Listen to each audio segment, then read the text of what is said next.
Oke, selamat datang di IMS Jaya Study Room bersama saya Imadis Mitra Jaya.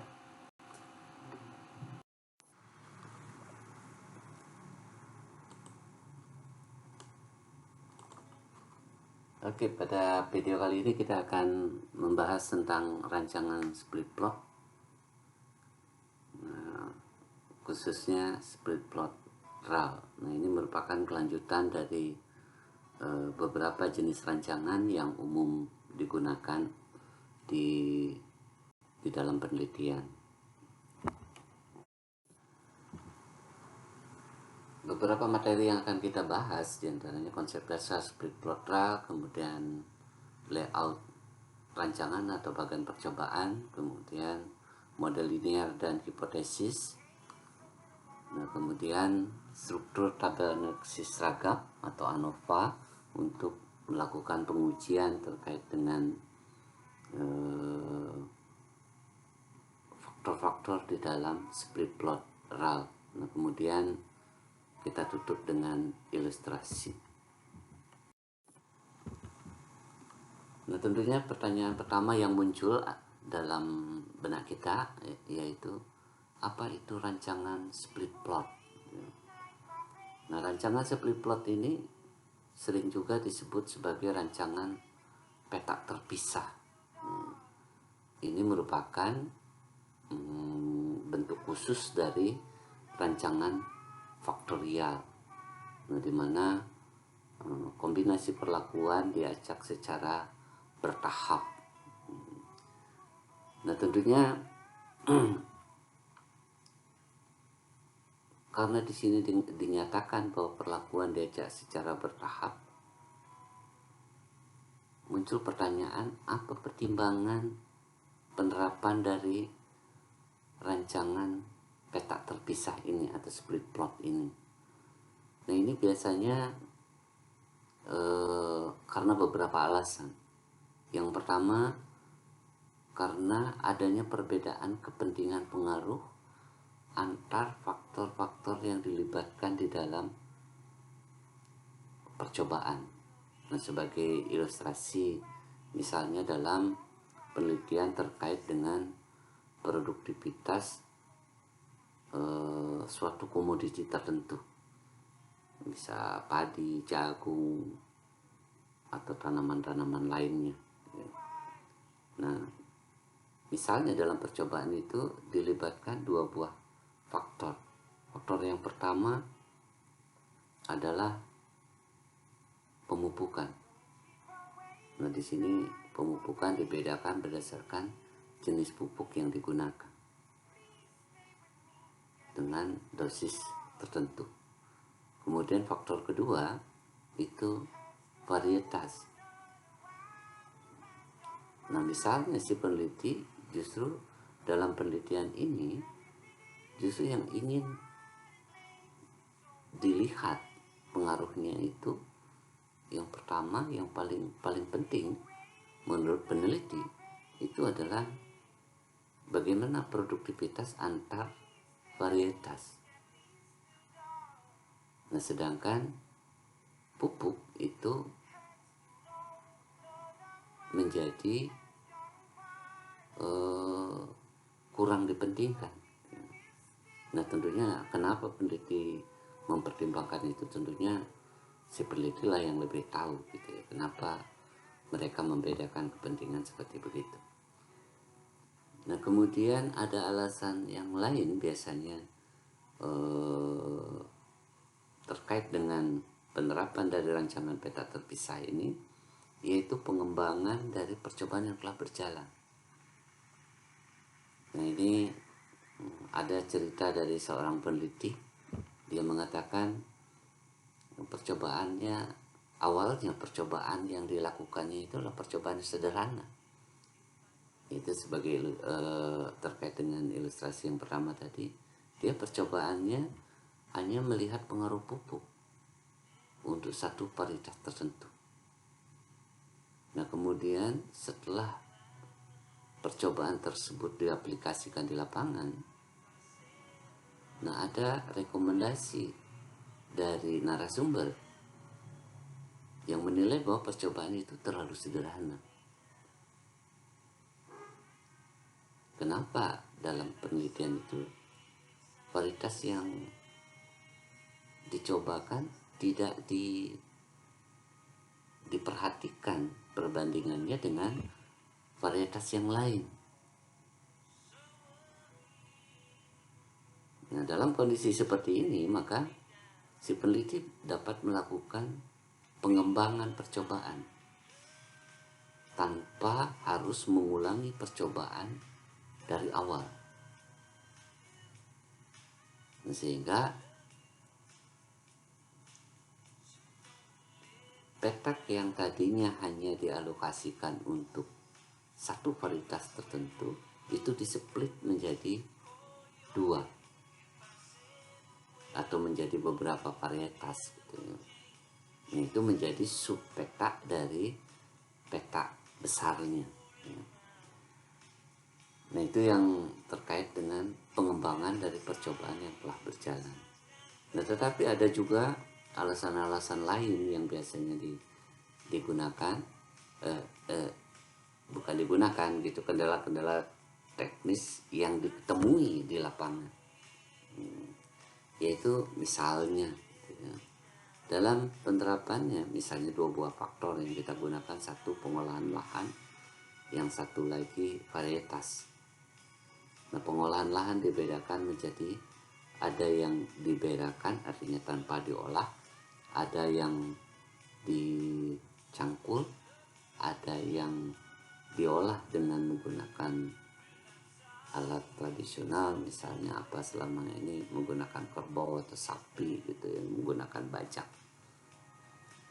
Nah, kemudian ada juga yang menggunakan traktor.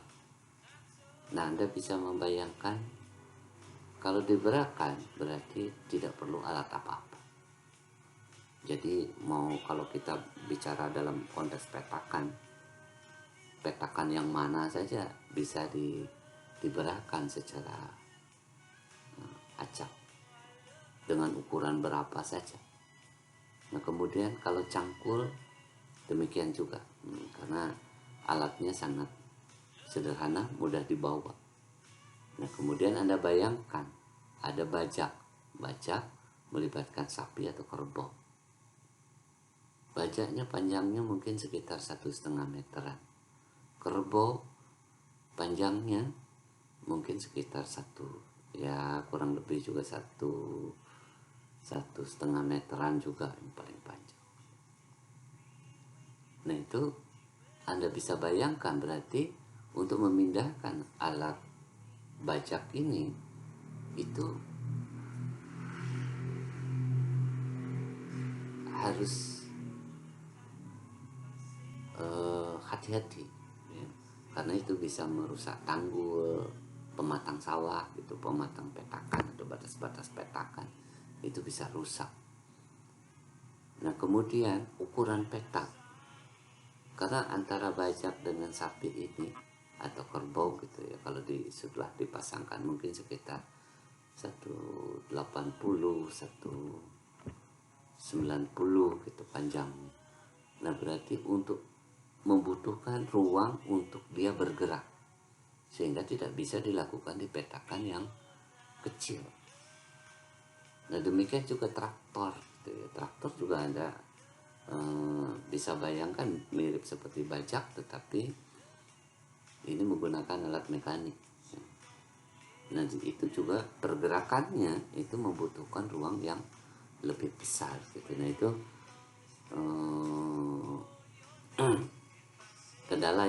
kendala teknis yang dihadapi untuk pengolahan lahan. Nah, tapi kalau untuk jenis varietas, nah itu mungkin secara teknis tidak ada masalah. Diaplikasikan dalam petak kecil maupun petak besar tidak ada masalah. Dan pengacakan bisa dilakukan secara sempurna untuk seluruh petakan. Nah, itu yang dimasukkan, sehingga ada satu faktor tertentu secara teknis terkendala dalam hal pengacakan karena membutuhkan ukuran yang lebih besar, sedangkan faktor yang kedua itu tidak ada masalah secara teknis dalam pengacakan. Nah, sehingga di sini ada pembedaan ukuran petak antara faktor yang satu dengan faktor yang lain, sehingga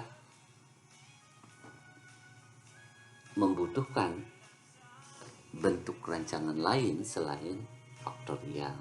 Nah, itulah yang kemudian berkembang konsep split plot ini atau rancangan peta terpisah. Nah, kemudian rancangan peta terpisah ini itu bisa diaplikasikan menggunakan rancangan acak lengkap, acak kelompok, maupun bujur sangkar Latin, dan itu sangat tergantung dari kondisi unit percobaan yang kita hadapi.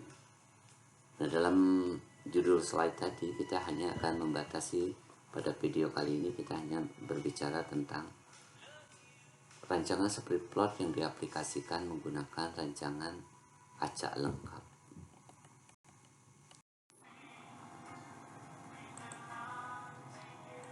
Oke, yang berikutnya kita masuk pada penyusunan bagan percobaan.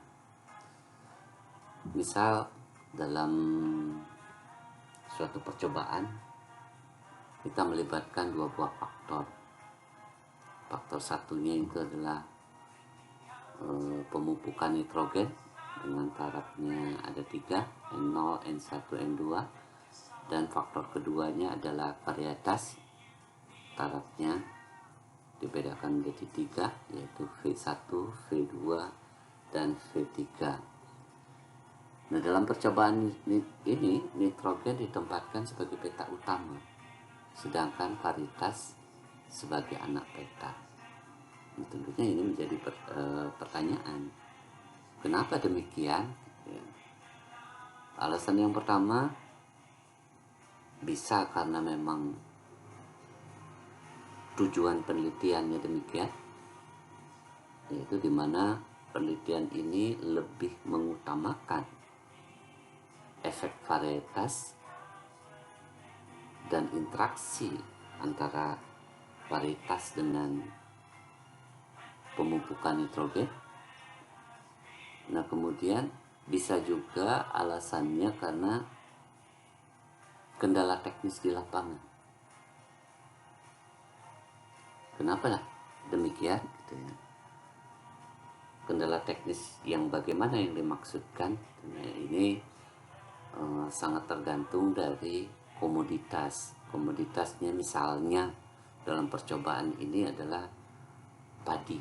Nah, Anda semua mungkin mengenal padi sawah. Di situ sangat membutuhkan air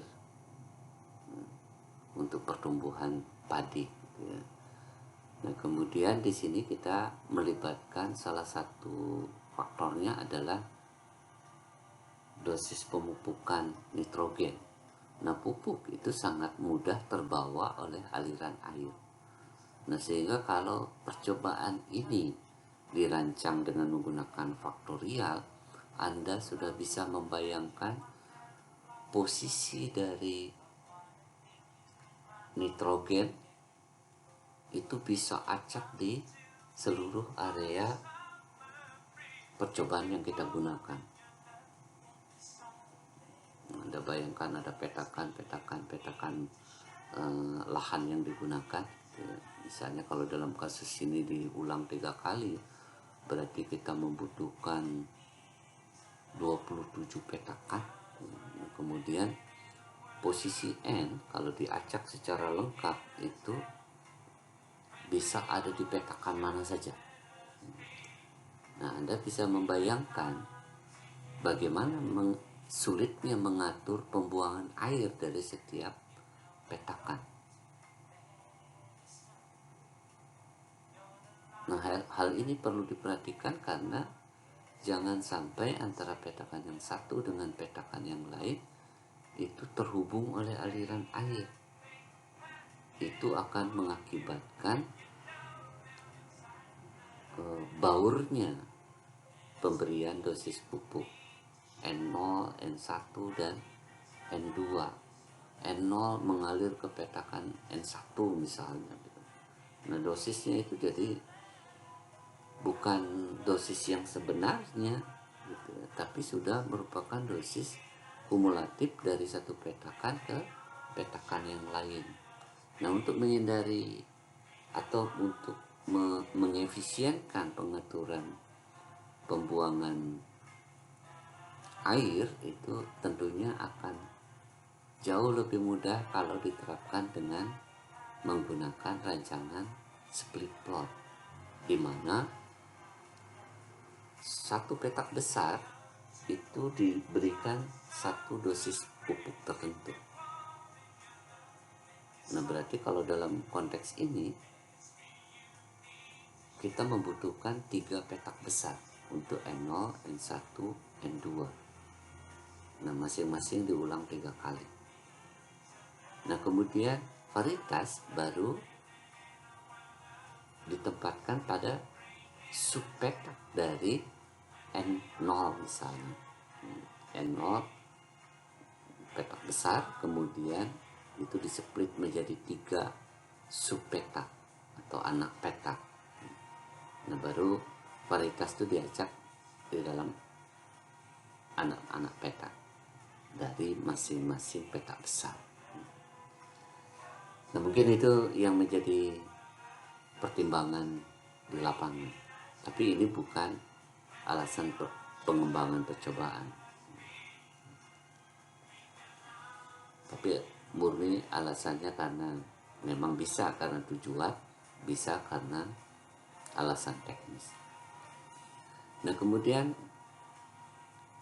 rancangan ini bisa menggunakan rancangan acak lengkap, seperti bahasan sebelumnya kita sudah mempelajari bagaimana karakter atau bagaimana syarat yang diperlukan agar rancangan ini bisa diaplikasikan dengan acak lengkap.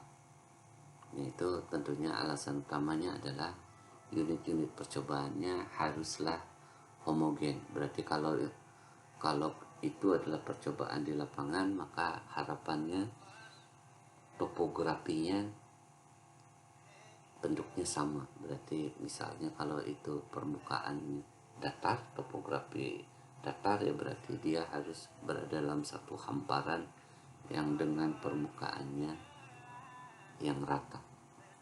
Kemudian kalau dilihat dari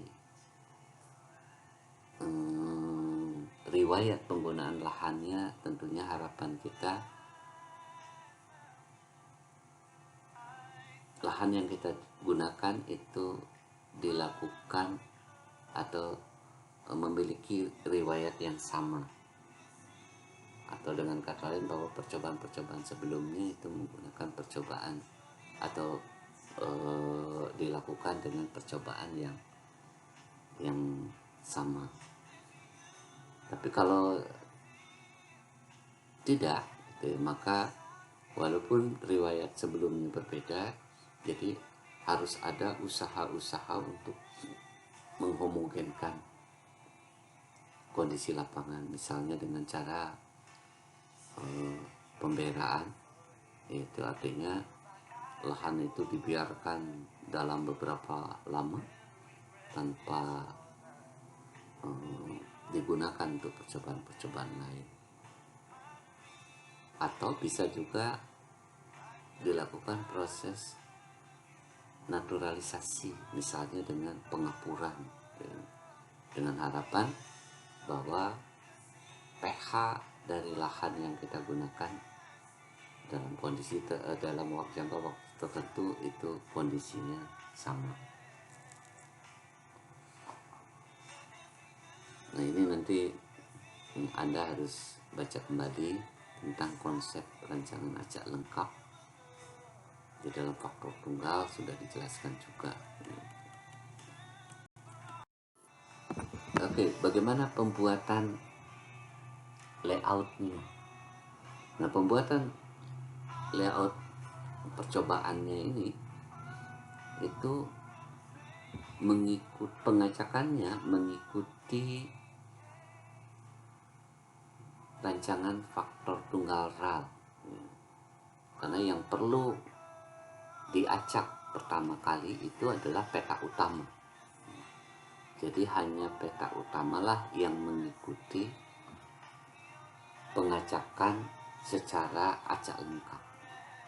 Berarti kalau peta utamanya itu adalah nitrogen, ada 3 peta utama, kemudian diulang 3 kali, berarti kita harus mempersiapkan 9 petak besar. Nah, bagaimana penempatan N di dalam ke-9 petak besar itu? Ini mirip seperti rancangan faktor tunggal RAL dengan perlakuannya itu adalah nitrogen. Jadi katakanlah sekarang misalnya ini petak besar yang pertama, ini petak besar yang kedua, ini petak besar yang ketiga, dan seterusnya ini petak besar yang ke-9. Jangan lihat dulu ini ya, posisi varietas. Nah, kemudian ini diacak posisinya, N-nya itu mana petak besar yang dapat N0, mana petak besar yang dapat N1. Nah, itu strateginya bisa dilakukan dengan pembangkitan bilangan acak. Jadi tinggal bangkitkan bilangan acak sebanyak 9. Nah, ini petak besar beri nomor dulu 1, 2, 3 sampai 9. Nah, kemudian bangkitkan bilangan acaknya sebanyak 9. Nah, setelah itu kemudian nanti dicari peringkat dari masing-masing bilangan acak. Peringkat itulah yang merupakan posisi dari petak besar, posisi dari N-nya di dalam petak besar. Nah, setelah misalnya petak besar ini dapat N0, petak besar yang ini dapat N1, dan seterusnya. Nah, baru kemudian masing-masing petak besar ini di-split jadi 3. Petak besar yang ini split jadi 3. Petak yang besar ini split jadi 3, dan seterusnya. Nah, kemudian varietas itu diacak di dalam 3 subpetak ini. Kemudian demikian juga penempatan ini, ketiga varietas diacak masing-masing ke dalam 3 subpetak ini, dan seterusnya. Nah, ini sebagai ilustrasi hasil dari pengacakan. Nah, yang berarti kalau dituliskan seperti ini semuanya dapat N0. Jadi kalau dituliskan kombinasinya ini sebenarnya bisa ditulis N0V1, N0V2, N0V3. Yang ini semua dapat N1. Berarti N1V2, N1V3, N1V1, dan seterusnya.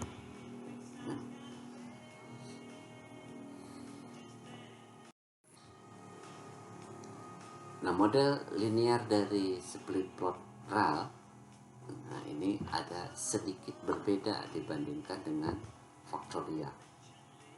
Kenapa? Karena kalau di struktur faktorial,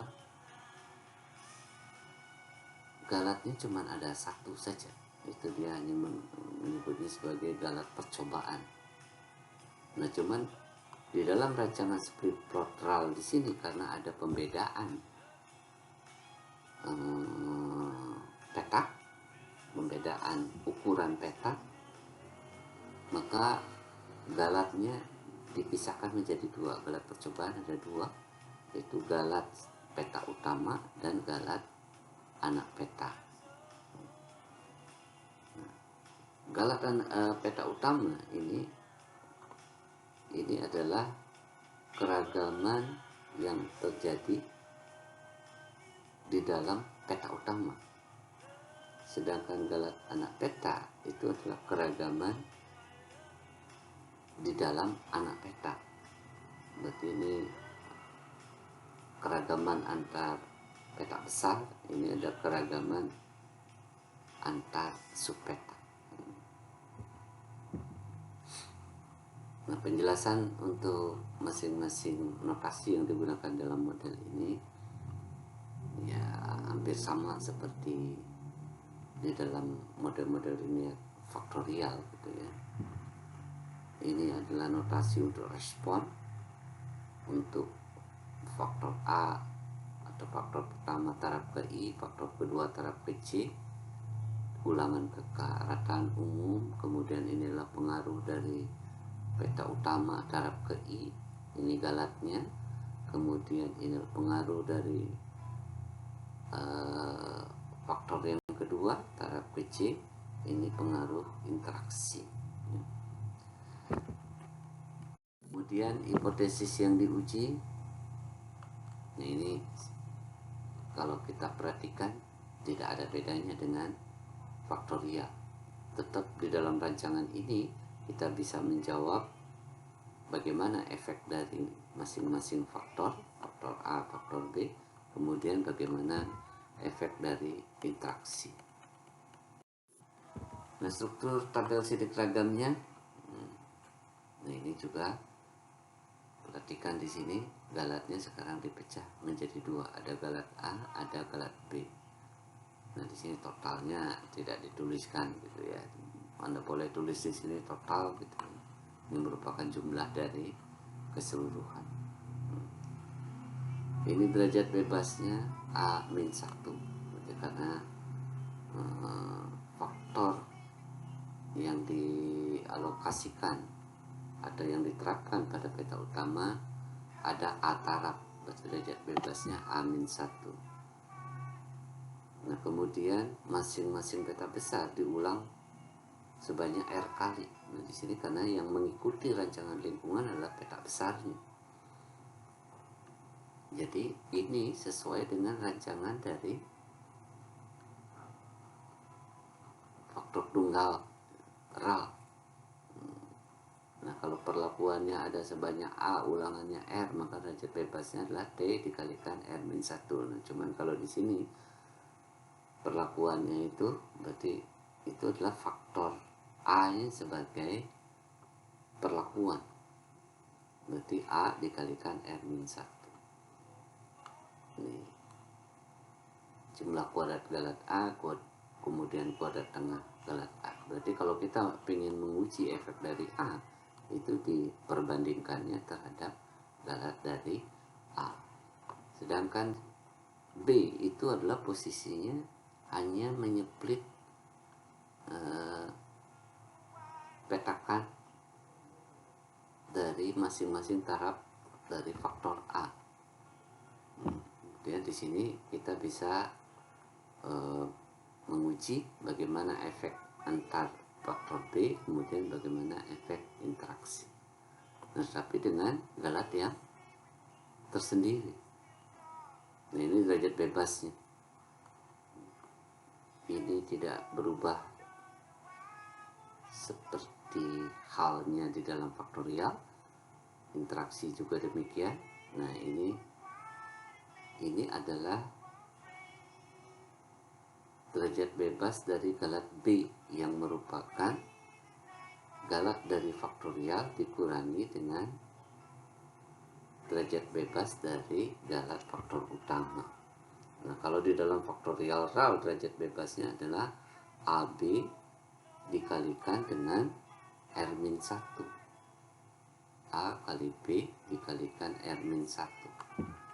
Nah, nanti Anda coba uraikan A kali B dikalikan R-1 dikurangi dengan A kali R-1. Nah, apakah betul segini? Ya.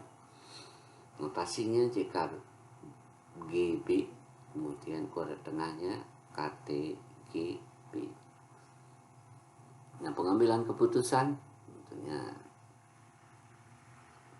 sama seperti rancangan-rancangan yang lain, gitu ya, karena di sini KT itu adalah merupakan ragam, jadi rasio antara ragam ini tetap merupakan mengikuti sebaran F. Nah, jadi pembandingnya jika nilai ini atau kita sebut sebagai F hitungnya ini lebih besar daripada F tabel pada taraf nyata tertentu yang diinginkan, maka kita akan memutuskan tolakan. Nah, bagaimana langkah-langkah menghitung jumlah kuadrat tersebut? Nah, di sini ada beberapa tahap yang kita kerjakan.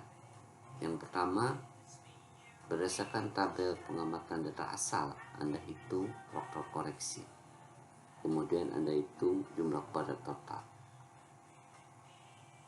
Nah, faktor koreksi seperti biasa, jumlahkan seluruh pengamatan, kemudian Anda kuadratkan dibagi dengan banyaknya seluruh pengamatan. Faktor pertama A taraf, faktor kedua B taraf, ulangan R.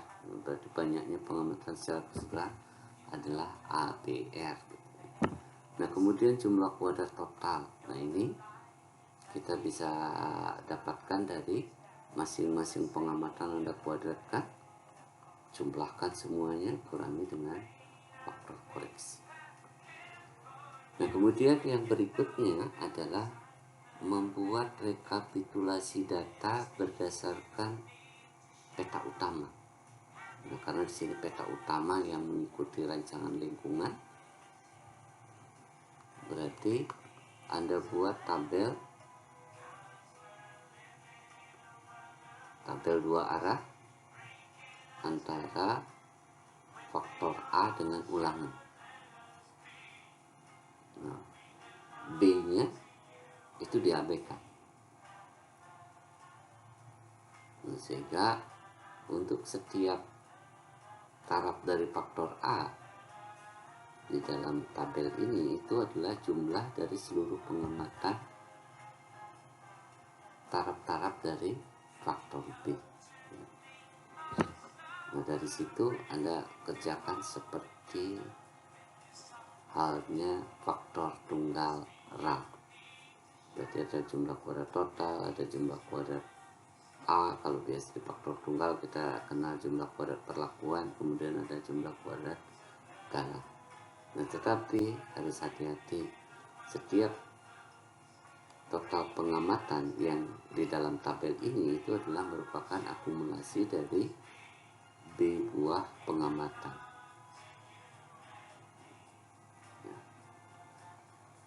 Kemudian Anda hitung menggunakan formula. Nah, kemudian ketiga, kita butuh jumlah kuadrat B, jumlah kuadrat interaksi A dengan B. Nah, itu bisa dihitung berdasarkan rekap data berdasarkan struktur perlakuan. Perlakuan kita A dengan B, berarti buat cross tabulasi antara A dengan B. Nah, nilai pengamatan yang di dalamnya itu merupakan total dari R ulangan. Kemudian Anda hitung menggunakan formula ini.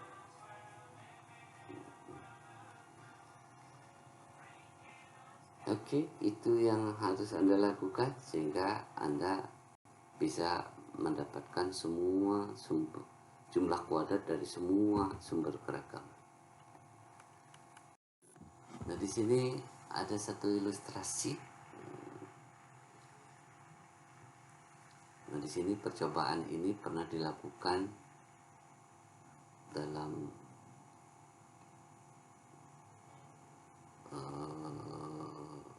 masa 10 tahun terakhir. Nah, di sini adalah intinya percobaannya ingin mencari jenis tanaman yang mampu menyerap polusi udara dengan baik. Nah, tentunya harapannya juga jenis tanaman yang diperoleh itu cocoknya di lokasi yang mana. Oke, jenis tanaman yang dicobakan di dalam percobaan ini itu ada 10 jenis tanaman C1 sampai C10. Nah, masing-masing memiliki karakteristik. C1, C2 ini berdaun kecil dan licin. Nah, kira-kira pohon apa ini? Sedangkan C3, C4 itu berdaun kecil, kasar.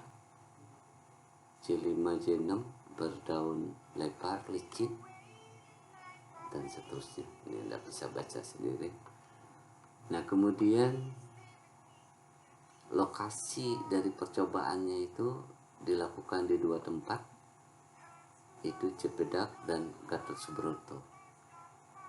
Daerah mana ini? Daerah Jakarta. Nah, kemudian setiap perlakuan diulang 3 kali. Dan unit-unit percobaan yang digunakan ini diasumsikan homogen. Nah, percobaan ini adalah dilakukan di taman-taman di wilayah Jakarta.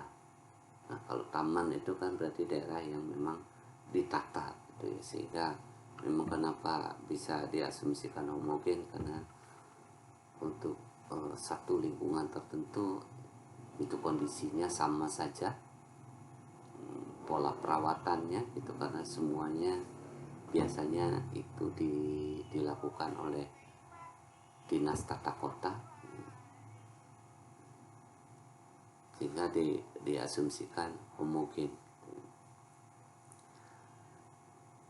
Nah, kemudian respon yang dicatat, nah, tentunya di sini yang dicatat itu banyak gitu ya, tapi yang dianalisis di sini hanya yang berkaitan dengan konsentrasi debu saja. Nah, berarti dalam konteks ini itu lokasi itu sebagai peta utama, karena lokasi udah nggak bisa diacak kemana-mana ya. Lokasi nyebutnya Cipedak ya di Cipedak, Gatot Subroto ya Gatot Subroto, nggak bisa diacak-acak Cipedak masuk ke daerah Sudirman atau Gatot Subroto masuk ke Jalan Merdeka gitu, mungkin nggak bisa tuh. Jadi itu sudah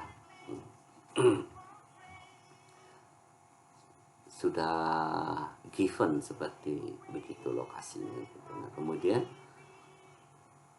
jenis tanaman yang digunakan di dalam percobaan ini itu ditanam di masing-masing lokasi ini. Jadi dalam percobaan lanjutan sering juga ini sebutnya sebagai percobaan multilokasi.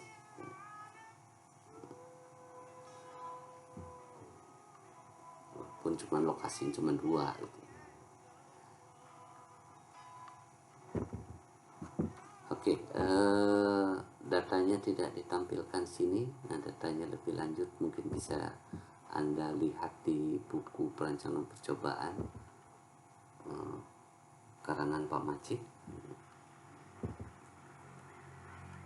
Nah, kemudian data yang ada di sini itu di dalam kasus ini itu diolah dengan menggunakan SAS. Nah, hasilnya seperti ini. Jadi kalau melihat dari output SAS seperti ini, jangan bayangkan output aslinya langsung seperti ini. Ini sudah hasil yang disusun kembali. Jadi Anda harus mendefinisikan tersendiri untuk karakteristik di peta utama ini, khususnya galat dari peta utama. Kemudian pengujiannya juga ini juga harus didefinisikan. Apa yang diuji, hipotesisnya lokasi, terkait dengan lokasi, kemudian galatnya itu menggunakan galat ini sebagai penguji, sebagai pembanding. Hasilnya seperti ini. Kalau ini tidak didefinisikan, maka semua komponen galat itu akan gabung jadi satu di sini. Ya sama seperti percobaan faktorial jadinya gitu. Jadi memang harus dipisah. Ini nilai F hitung yang diperoleh, ini nilai P value. Berarti dari nilai F hitung yang begitu besar ini, maka sudah diyakini H0 itu akan ditolak. Tanpa kita melihat tabel pun kita sudah berani mengatakan H0 ditolak. Atau bisa juga dikatakan data tidak mendukung untuk mendukung untuk menolak H0. Dari P value juga demikian. Kelihatan di sini P value-nya sangat kecil, berarti risiko kesalahan menolak H0 juga akan sangat kecil, sehingga kita bisa mengatakan bahwa lokasi berpengaruh secara signifikan, jenis tanaman berpengaruh secara signifikan, termasuk interaksi berpengaruh secara signifikan terhadap konsentrasi debu yang diamati. Nah, kalau kita disuruh kemudian memutuskan jenis tanaman apa yang cocok untuk menurunkan konsentrasi debu, maka kita akan selalu mengatakan, oh, jenis tanaman yang dipilih itu sangat tergantung lokasinya di mana. Untuk Cipedak mungkin ada jenis tanaman tertentu yang daya serap debunya lebih baik dibandingkan dengan tanaman lain. Kalau berbicara di Gatot Subroto, jenis tanaman juga lain. Nah, itu makna dari interaksi gitu ya.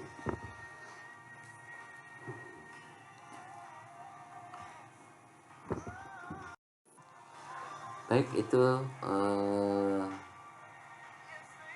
yang bisa saya sampaikan terkait dengan rancangan split plot RAL. Sekian dan terima kasih.